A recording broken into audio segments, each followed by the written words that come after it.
করেন। বাংলাদেশে এটা পুরোটাই হলো তাবিজ তুমারের দখলে, ফকিরদের দখলে, শিরিকওয়ালাদের দখলে। এরা অনেকে জিন পালে,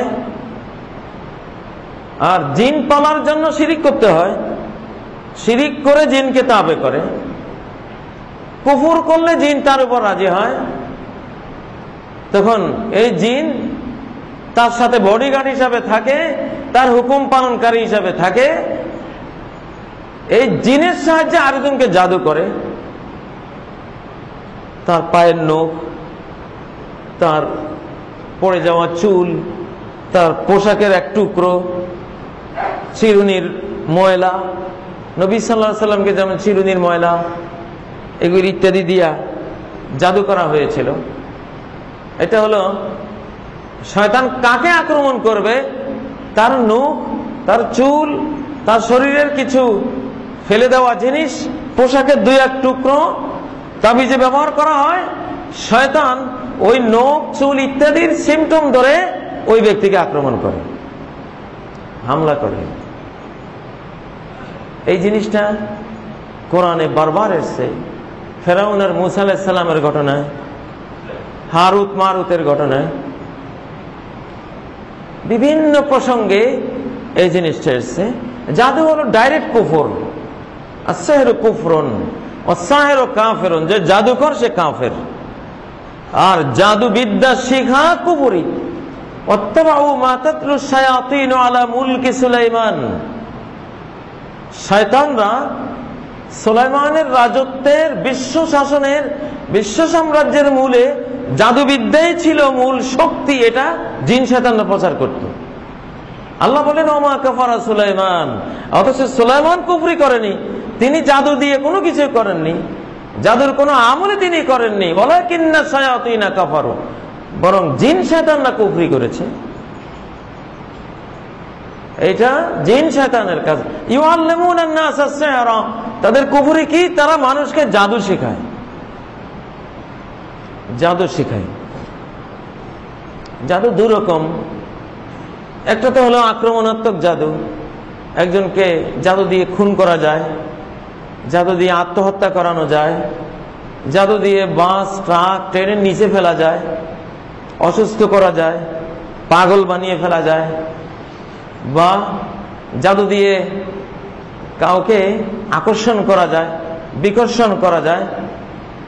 তবে এক শর্তে, আল্লাহর পক্ষ থেকে যদি অনুমোদন আসে যে এই ক্ষতিটা হতে পারে, জাদুগ্রস্ত ব্যক্তির কোনো পাপ আছে, ভুল আছে, অন্যায় আছে, বা তার মধ্যে কোনো শিরক আছে, বা কোনো সমস্যা আছে, এগুলির কারণে আল্লাহ তো অনুমোদন দিলে জাদুটা কাজ করবে, না হলে করবে না।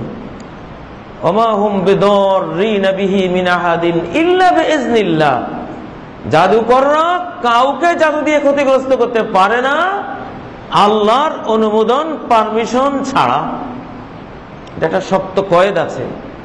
কিন্তু পারমিশন আল্লাহ কোন কোন ক্ষেত্রে দেন আমাদেরই অন্যায়, আমাদের ভুলের কারণে, আল্লাহ মুখিতা না থাকার কারণে, বা জিনদের প্রতি আমাদের আকর্ষণের কারণে, বা অন্যায়ের প্রতি আগ্রহের কারণে এগুলো হয়।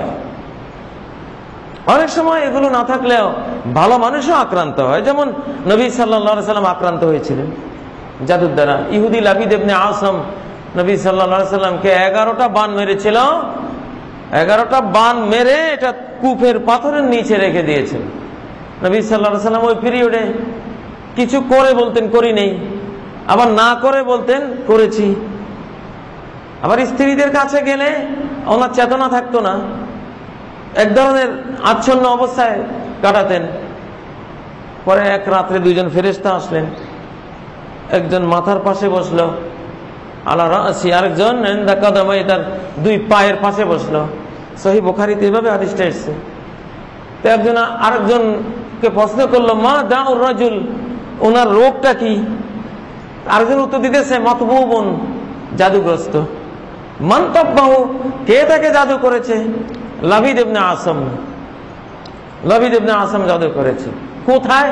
ফি মুস্তিন ওয়া মুশাতা, অজুব্বে তালে নাখলেন জাকার, চিরুনির ময়লা আর পুরুষ খেজুর গাছের শীষ, এগুলো একসাথ করে জাদু করা হয়েছে। অমুক কূপের তলায় পাথরের নিচে লুকিয়ে রাখা হয়েছে। স্বপ্নের মধ্যে দুইজন একটা টকশো করলেন, দুই ফেরেশতা। নবীজির কি হলো এটার উপর টকশো করে ওনাকে জানিয়ে দিলেন। পরে উনি আয়েশাকে বলেন, আয়েশা, আল্লাহ তো আমাকে জানিয়ে দিয়েছেন আমার এই সমস্যার কারণটা কি। সমস্যা জানার পরে জিবরাইল এই দুই সূরা, সূরা ফালাক, সূরা নাস নিয়ে নাজিল হলেন। কোরআনের সর্বশেষ দুইটা সূরা। সর্বপ্রথম সূরা হলো সূরা ফাতিহা। যে কোনো জিনিসের গুরুত্ব দুটো জিনিসে থাকে, একটা প্রথমটা আর একটা শেষটা। একটা মাহফিলে গুরুত্ব থাকে প্রথম কে উদ্বোধন করলেন তার, আর শেষকে বক্তব্য দিলেন তার। উদ্বোধন করেন সভাপতি, বিরাট গুরুত্ব। আর সমাপনী বক্তব্যে আছে প্রধান বক্তা। শুরু আর শেষ। কোরআনের শুরু হলো সূরা ফাতিহা, আর শেষ হলো জাদু কাটার এই দুইটা সূরা। বিশাল গুরুত্ব রাখে। বাংলাদেশে অধিকাংশ মানুষ জাদুর শিরকে আক্রান্ত, পীর ফকিরের শিরকে আক্রান্ত, তাবিজ তুমারের শিরকে আক্রান্ত।